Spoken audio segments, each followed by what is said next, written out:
नमस्कार मित्रांनो, मी गंगाधर तितिरमरे आणि तुम्ही पाहताय ज्ञानगंगा यूट्यूब चॅनल.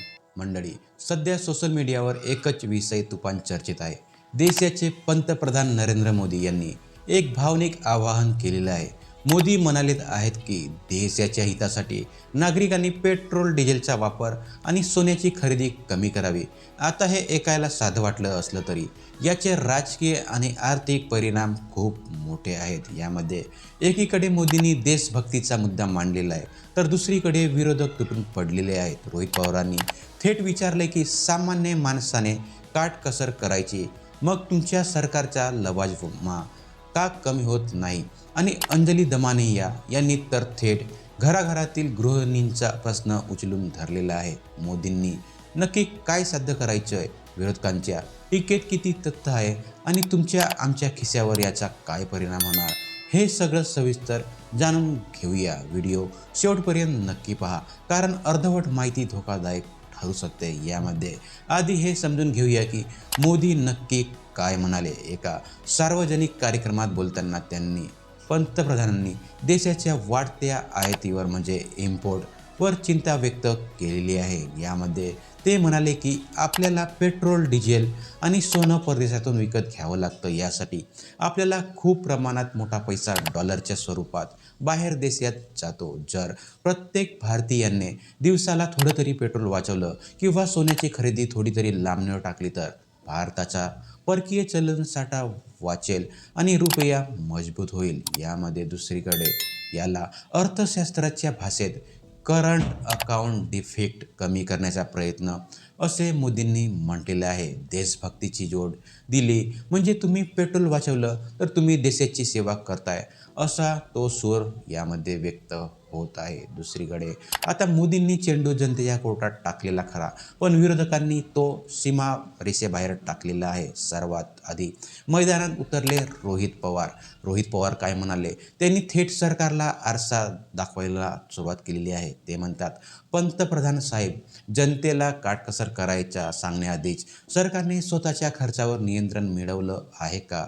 यामध्ये रोहित पवारांचे मुख्य 3 प्रश्न आहेत. सरकारची जाहिरातबाजी. सरकारी योजनांच्या जाहिरातींवर जो हजारो कोटींचा खर्च होतो तो का थांबत नाही? व दुसरा महत्त्वाचा मुद्दा म्हणजे मंत्र्यांच्या लवाजमा. एका मंत्र्याच्या मागे 50 गाड्यांचा ताफा असतो, तिथं पेट्रोल वाचवण्याचा नियम लागू का होत नाही? व दुसरीकडे विमान खरेदी. पंतप्रधानांसाठी आणि VVIPसाठी येणारी महागडी विमानं, नवीन संसद भवन यावर होणारा खर्च ही उधळपट्टी नाही का? थोडक्यात काय तर लोकांसांगे ब्रह्मज्ञान, स्वतःकडे कोरडे पाषाण अशी अवस्था सरकारची झालेली आहे, अशी टीका रोहित पवारांनी केलेली आहे. या वादात आता अंजली दमानिया यांनीही उडी घेतलेली आहे. दमानिया यांचा रोख मध्यमवर्गीय कुटुंबांकडे आहे. त्या म्हणतात की भारतात सोनं ही केवळ चेन नाही, तर ती एक सुरक्षा आहे. संकट काळात हेच सोनं कामाला येतं. जर सरकार महागाईवर नियंत्रण मिळवू शकत नसेल तर लोकांनी गुंतवणुकीसाठी सोन्याकडे वळू नये तर काय करावे? दुसरीकडे पेट्रोलच्या किमती जेव्हा आंतरराष्ट्रीय बाजारात कमी होतात तेव्हा त्याचा फायदा थेट जनतेला का दिला जात नाही? सरकार टॅक्सच्या रूपाने गल्ला भरतंय आणि जनतेला मात्र काटकसर करायला सांगतंय. हा कुठला न्याय आहे?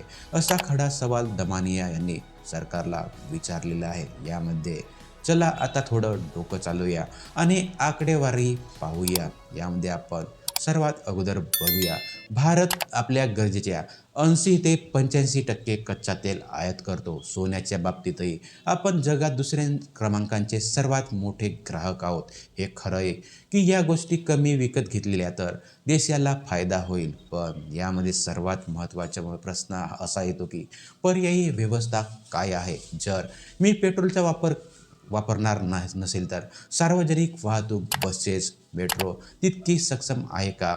इलेक्ट्रिक गाड्यांच्या किमती आजही सामान्य माणसाच्या आवाक्याबाहेर का आहेत? व महागाईमुळे लोकांची बचत आधीच कमी झालेली आहे, त्यात सोन्यासारखी हक्काची गुंतवणूक करू नका म्हणणं किती योग्य आहे? यामध्ये दुसरीकडे हे मुद्दे जनतेच्या मनात घर धरून आहेत व तर मंडळी शेवटी प्रश्न उरतो की नक्की कोण बरोबर आहे. देशाच्या हितासाठी थोडी काटकसर करणं हे नागरिक म्हणून आपलं कर्तव्य आहेच, यात वाद नाही. पण जेव्हा सरकार जनतेला त्याग करायला सांगतं तेव्हा जनतेची ही अपेक्षा असते की सरकारनेही आपल्या उधळपट्टीला लगाम लावावा. जर नेत्यांच्या गाड्यांचा ताफा कमी होत नसेल तर सामान्य माणसांनी आपलं दुचाकीचं पेट्रोल का वाचवावं, हा प्रश्न रास्त वाटतो. तुम्हाला काय वाटतं? मोदींचं हे आव्हान योग्य आहे का, की रोहित पवार आणि अंजली दमनिया यांनी उपस्थित केलेले मुद्दे जास्त महत्त्वाचे आहेत? तुमच्या घरात पेट्रोल किंवा सोन्याच्या बाबतीत काटकसर करायला तयार आहात का? व यामध्ये महत्त्वाचं म्हणजे तुमची मत कमेंट्स बॉक्समध्ये नक्की लिहा. हा व्हिडिओ जास्तीत जास्त शेअर करा जेणेकरून हा विषय लोकांपर्यंत पोहोचेल. आणि हो, आपल्या चॅनलला सबस्क्राईब करायला विसरू नका. तोपर्यंत पाहत राहा.